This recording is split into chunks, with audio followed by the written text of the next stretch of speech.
సరేలే బాగలేదు ఇంటికి వెళ్ళి అనుకున్నా. అందుకని 4ంటికి ఇంటికి వెళ్ళి నాకు అమ్మ నడపచ్చులే ఇంటికి వచ్చింది కావాలని అమ్మని అడిగితే అమ్మ రాలేదురా అంది. రాలేదని గబా వచ్చి బ్యాగ్ సైకిల్ ఇంటికాడ పెట్టేసి ఇటు వచ్చా. తారోడ్డుకి వెళ్తే పంపొట్టుకి వెళ్తే అంటే వాళ్ళ ఫ్రెండ్స్ని అడిగితే అన్న మీ చెల్లి ఎప్పుడో పొద్దున్నే వచ్చేసింది నన్ను కడుపులో పుట్టి బడి దగ్గర సగం తిరిగి వచ్చేసింది అన్నారు.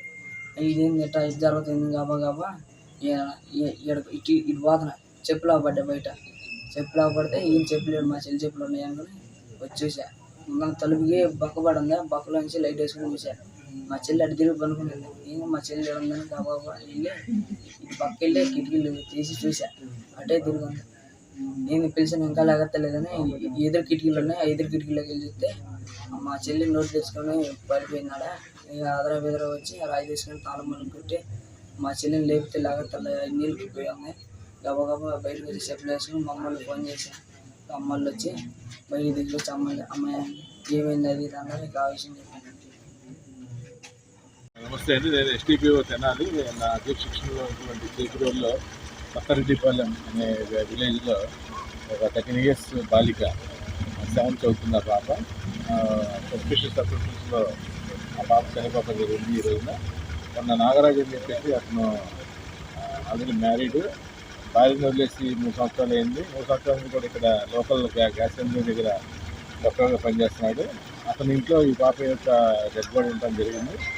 ఆ తర్వాత వాళ్ళ బ్రదర్ మార్నింగ్ పాప స్కూల్కి వెళ్ళిన తర్వాత స్టమక్ ఏక్ అని చెప్పేసి ఫ్రెండ్స్తో చెప్పేసి స్కూల్ కూడా వెళ్ళలేదు.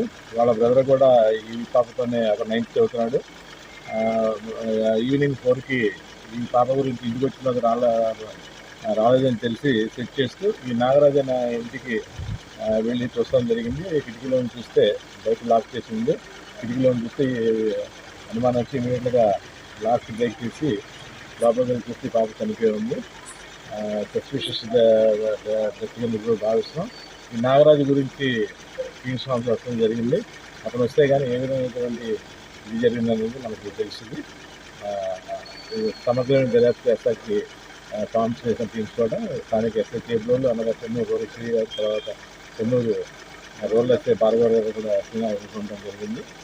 త్వరలోనే ఫర్దర్ ఇన్ఫర్మేషన్ ఇస్తాం సార్. అంటే లోపలే ఉన్న తిరుగుంటుంది అంటారా, లేకపోతే పాప చూసాడు అట్లా ఏమైనా చేసి ఉంటుంది? బాడీ పిఎంకి వెళ్ళి పిఎం సైడ్కి వస్తే కానీ అసలు వాటి ఏం జరిగింది అనేది మనం చెప్పలేని పరిస్థితి. ఒంటి మీద ఘాట్లు దెబ్బలు అట్లా అంటే మెడ దగ్గర చిన్న నెయిల్ స్క్రాచెస్ లాగా ఒక చిన్నది కనిపిస్తుంది అని చెప్పి సిఐ గారు ఎస్ఐ గారు బాడీ చూసారు. వాళ్ళు చెప్పడం జరిగింది.